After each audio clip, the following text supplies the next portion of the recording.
ఇవాళ మనం ఐవీఎఫ్ ల్యాబ్లో ఎంబ్రియో సెలెక్షన్ ఎలా చేస్తారు అనే టాపిక్ గురించి మాట్లాడుకుందాం.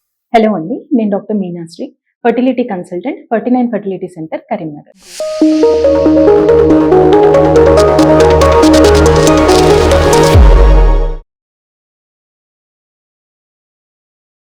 సో ఐవీఎఫ్ అంటే ఇన్విట్రో ఫర్టిలైజేషన్. సో మనకి తెలిసిన విషయం ఏంటి అంటే ఐవీఎఫ్ ప్రాసెస్ లో మనం న్యాచురల్ గా ఏదైతే ఫెలోపియన్ ట్యూబ్ లో ఎగ్ అండ్ స్పర్మ్ కలుస్తుందో ఆ ప్రాసెస్ ని మనం ల్యాబ్ లో చేయడం జరుగుతుంది. సో ఇలా చేసినప్పుడు ఎగ్ అండ్ స్పర్మ్ ని కలిపాక వాటిని ఒక స్పెషల్ మీడియాలో, స్పెషల్ ఇంక్యుబేటర్స్ లో వాటిని కల్చర్ చేయడం జరుగుతుంది. సో ఈ కల్చర్ చేసే ప్రాసెస్ లో మనం ఒకసారి ఫర్టిలైజేషన్ ప్రాసెస్ అనేది జరిగిన తర్వాత నెక్స్ట్ డేకి అది 2 సెల్డ్ స్టేజ్ కి వెళ్ళడం జరుగుతుంది. సో ఈ ఎంబ్రియో అనేది 2 సెల్డ్ స్టేజ్ నుంచి 3 days తర్వాత క్లీవేజ్ స్టేజ్ కి రావడం జరుగుతుంది. సో ఈ క్లీవేజ్ స్టేజ్ ఎంబ్రియోని మనం 6 to 8 సెల్డ్ స్టేజ్ అని అంటాము. అండ్ తర్వాత ఫర్దర్ గా గ్రో అవుతూ వెళ్ళి మనకి 5th day or 6th day కి మనకి బ్లాస్టోసిస్ట్ స్టేజ్ కి రావడం జరుగుతుంది. సో ఈ బ్లాస్టోసిస్ట్ స్టేజ్ ఎంబ్రియో అనేది మనం final stage of embryo formation అని చెప్తాము. సో యూజువల్లీ మనము ఐవీఎఫ్ ప్రాసెస్ అనేది మనకి 40 years నుంచి జరుగుతూ ఉంది. సో ఇనిషియల్ గా మనము ఐవీఎఫ్ ప్రాసెస్ అనేది చేసేటప్పుడు డే 3 ఎంబ్రియో ట్రాన్స్ఫర్స్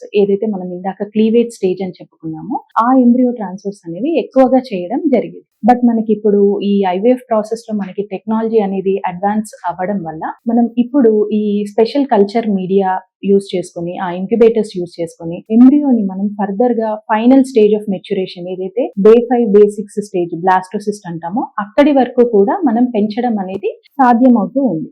సో మనం యూజువల్లీ 90% ఆఫ్ కేసెస్ లో మనం ఇప్పుడు రీసెంట్ గా చేసే ఐవీఎఫ్స్ లో మనం బ్లాస్టోసిస్ట్ ఎంబ్రియోని మనం ఎక్కువగా ట్రాన్స్ఫర్ చేయడానికి ప్రిఫర్ చేస్తూ ఉంటాం. ఎందుకు అంటే ఈ బ్లాస్టోసిస్ట్ అనేది మనకి last stage of embryo formation కాబట్టి మనకి లాస్ట్ కి దానికి 100 to 120 సెల్స్ అనేది ఉండడం జరుగుతుంది. మళ్ళీ ఈ బ్లాస్టోసిస్ట్ ఎంబ్రియోలో ఏంటి అంటే మనకి బేబీకి ఫామ్ అయ్యే సెల్స్ ఏవైతే ఇన్నర్ సెల్ మాస్ అని అంటుందో అది సపరేట్ గా ఫామ్ అవడం జరుగుతుంది. మళ్ళీ మాయ ఫామ్ అయ్యే సెల్స్ ఏదైతే ప్లసెంటా అని మనం అంటామో దానిని ట్రోఫెక్టోడమ్ అని అంటాం. సో ఈ ట్రోఫెక్టోడమ్ అనే సెల్స్ కూడా సపరేట్ గా ఫామ్ అయిపోయి మళ్ళీ ఈ రెండింటిని సపరేట్ చేస్తూ ఒక క్యావిటీ అనేది ఉండడం జరుగుతుంది. సో ఈ స్టేజ్ ని మనం బ్లాస్టోసిస్ట్ ఎంబ్రియో అని అంటాం. సో ఇంతకు ముందు ఎప్పుడైతే మనము డే 3 ఎంబ్రియో ట్రాన్స్ఫర్ చేసే వాళ్ళము మనకి అప్పుడు ఏంటంటే అడ్వాన్స్మెంట్ సరిగ్గా లేకపోవడం వల్ల మనం అప్పుడు డే 3 ఎక్కువగా చేసేవాళ్ళం. సో ఈ డే 3 ఎంబ్రియోస్ చేసినప్పుడు యాక్చువల్ గా మనకు ఆ embryo 5th day or 6th day అంటే బ్లాస్టోసిస్ట్ స్టేజ్ వరకు వెళ్ళిందా లేదా అనేది కన్ఫర్మేషన్ ఉండకపోయేది. బట్ ఇప్పుడు మనం లాస్ట్ స్టేజ్ వరకు పెంచడం వల్ల ఫస్ట్ డే మనకి లాస్ట్ స్టేజ్ వరకు వెళ్ళని పేషెంట్స్ కి మనం ట్రాన్స్ఫర్ అనేది డిఫర్ చేయడం జరుగుతుంది. ఎవరికైతే బ్లాస్టోసిస్ట్ స్టేజ్ వరకు రీచ్ అవుతుందో వారికి మనము బ్లాస్టోసిస్ట్ ట్రాన్స్ఫర్ అనేది చేయడం వల్ల మనకి క్లారిటీ అనేది ఎంబ్రియో ఫార్మేషన్ మీద దొరకడం జరుగుతుంది. అండ్ ఈ బ్లాస్టోసిస్ట్ ఎంబ్రియోని కూడా మనం ఫామ్ అయ్యాక దానికి మార్ఫలాజికల్ అసెస్మెంట్ అంటే చూడడానికి ఆ ఫిజికల్ గా మైక్రోస్కోప్ కింద చూసినప్పుడు దాని సెల్స్ అరేంజ్మెంట్ ఏ విధంగా ఉంది అనే బేసిస్ మీద ఎంబ్రియాలజిస్ట్ అనే వాళ్ళు దానికి గ్రేడింగ్ ఇవ్వడం జరుగుతుంది. సో ఈ గ్రేడింగ్ ఎలా ఉంటుంది అంటే మనకి నంబర్ ఆఫ్ సెల్స్ కనుక ఎక్కువగా ఉండి టైట్ ప్యాకింగ్ గా ఉండి నీట్ గా అరేంజ్ అయిన సెల్స్ కి మనము usually A and B grade of embryos అని చెప్తాము. అదే విధంగా కొన్ని ఎంబ్రియోస్ లో బ్లాస్టోసిస్ట్ ఎంబ్రియోస్ లో సెల్స్ అనేవి తక్కువగా ఉండి లూజ్ గా అరేంజ్ అయి ఉన్న ఎంబ్రియోస్ ని మనం C క్వాలిటీ గ్రేడింగ్ ఇవ్వడం జరుగుతుంది. సో ఈ యూజువల్లీ మనము A and B grade embryos కి హై రేట్ ఆఫ్ ఇంప్లాంటేషన్ ఉంటుంది. అంటే యూజువల్లీ దాని ఛాన్సెస్ ఆఫ్ సక్సెస్ అనేది మనం ట్రాన్స్ఫర్ చేసినప్పుడు 40 to 60% ఆఫ్ ఇంప్లాంటేషన్ రేట్స్ ఉంటాయి. వేరే C క్వాలిటీ ఎంబ్రియోస్ ట్రాన్స్ఫర్ చేసినప్పుడు మనకి 20 to 30% అంటే కొంచెం తక్కువగా సక్సెస్ రేట్ ఉండే అవకాశం ఉంటుంది. సో యూజువల్లీ మనం పేషెంట్స్ కి A and B grade embryos మాత్రమే ట్రాన్స్ఫర్ చేయడానికి ఎక్కువగా ప్రిఫర్ చేస్తాం. బట్ కొన్ని సర్కమ్స్టాన్సెస్ లో మనము పేషెంట్ కి ప్రోగ్నోసిస్ అనేది ఎక్స్ప్లెయిన్ చేసి ఈ C క్వాలిటీ ఎంబ్రియోస్ ని కూడా మనం ట్రాన్స్ఫర్ చేయడం జరుగుతుంది. అండ్ ఇందాక మనం చెప్పుకున్నట్టు కొన్ని కేసెస్ లో మాత్రము మనం డే 3 ట్రాన్స్ఫర్స్ కూడా చేయడం జరుగుతుంది. ఇది ఎటువంటి పేషెంట్స్ లో అంటే మనకి యూజువల్లీ ఐవీఎఫ్ లో మన ఎక్స్పెక్టెడ్ ఎగ్స్ ఎన్ని అంటే 10 to 15 eggs గ్రో చేయడానికి మనము చూస్తాం.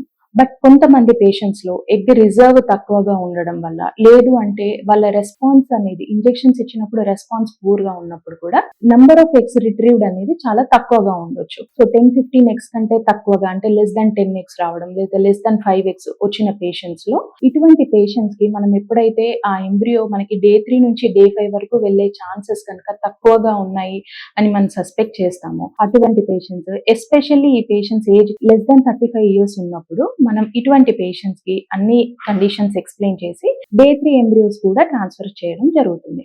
And in some special subset of patients, ఎవరికైతే మనకి high risk of genetic conditions ఉంటుందో, అంటే ఫీమేల్ ఏజ్ కనుక 35 ఇయర్స్ కంటే ఎక్కువగా ఉండడం, లేదు అంటే స్పర్మ్ పారామీటర్స్ చాలా తక్కువగా ఉండడం, లెస్ దాన్ 5 మిలియన్ కౌంట్స్ ఉండడం, లేదు ఆల్రెడీ వాళ్ళకి ఫ్యామిలీలో రిపీటెడ్ అబార్షన్స్ ఉన్నా కూడా, లేదు అంటే ఫ్యామిలీలో కొన్ని జెనెటిక్ డిసీజెస్ ఉన్నా కూడా, లేదు ఆల్రెడీ వాళ్ళ ఫ్యామిలీలో వాళ్ళకి 1 or 2 కిడ్స్ కి జెనెటిక్ కండిషన్స్ ఉన్న పేషెంట్స్ లో ఏం చేస్తామంటే ఈ బ్లాస్టోసిస్ట్ ఎంబ్రియోస్ ఏవైతే A and B quality embryos ఉంటాయో ఆ ఎంబ్రియోస్ పైన స్పెషల్ గా జెనెటిక్ టెస్టింగ్, అంటే ప్రీ ఇంప్లాంటేషన్ జెనెటిక్ టెస్టింగ్ అని అంటాము.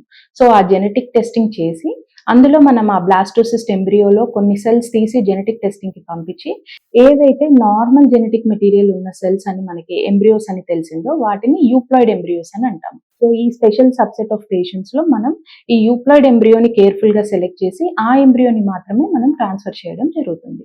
Thank you.